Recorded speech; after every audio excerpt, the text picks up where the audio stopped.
SIR এর নামে যে মানুষকে যন্ত্রণা দিয়েছে, মানুষের যে কষ্ট হয়েছে, কারণ মুখের কথায় চিড়ে ভিজবে না। আমরা চাই সমস্ত জেনুইন ভোটার তার ভোট দেওয়ার অধিকার কেড়ে নেওয়া কখনোই উচিত না। নির্বাচনে এখনো এক গাদা ভোটার তারা ভোটাধিকার থেকে বঞ্চিত হয়ে রয়েছে। তাদের ভোটাধিকার ফিরিয়ে না দেওয়া পর্যন্ত ভোট করা মানে গণতন্ত্রের ওপরেতে কি বলবো, হামলা করা, আক্রমণ করা। আমি ধর্ষণ করা না বললেও হামলা করা, আক্রমণ করা। প্রতিটি নাগরিকের ভোটারের অধিকার আছে তার ভোট দেওয়া, কিন্তু এখনো রয়েছে যে অ্যাডজুডিকেশন। কবে নিষ্পত্তি হবে? প্রায় 10 লক্ষের মতো নিষ্পত্তি হয়তো হওয়ার মতো জায়গায় আছে। বাকিগুলো কি হবে?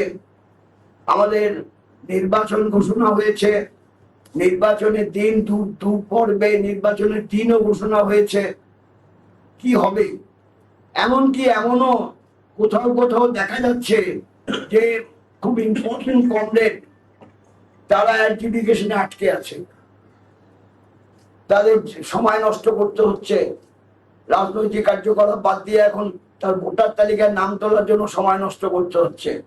ফলে এসআইআর এর নামে যে মানুষকে যন্ত্রণা দিয়েছে,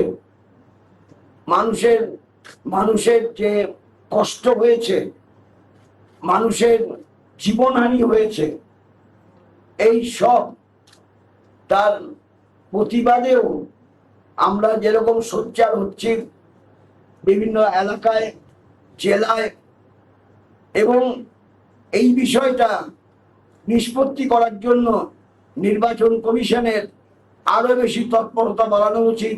তারা বলছেন যে 300 তারা উড়িষ্যা থেকে নিয়ে এসছেন, 200 ঝাড়খণ্ড থেকে নিয়ে এসছেন, 500 লোক বাড়িয়ে তারা সব করবেন। মুখের কথায় হবে না, কারণ মুখের কথায় চিড়ে ভিজবে না। আমরা চাই সমস্ত জেনুইন ভোটার তার ভোট দেওয়ার অধিকার কেড়ে নেওয়া কখনোই উচিত না। আর বর্তমান সময়ে ভারতের মতো একটা দেশে এই এখন সারা বিশ্বে ছড়িয়ে গেছে এই রিপোর্ট, এরকম ভোটাধিকার কেড়ে নেওয়ার ঘটনা আমাদের ভারতের মান মর্যাদার পক্ষে ক্ষতিকারক।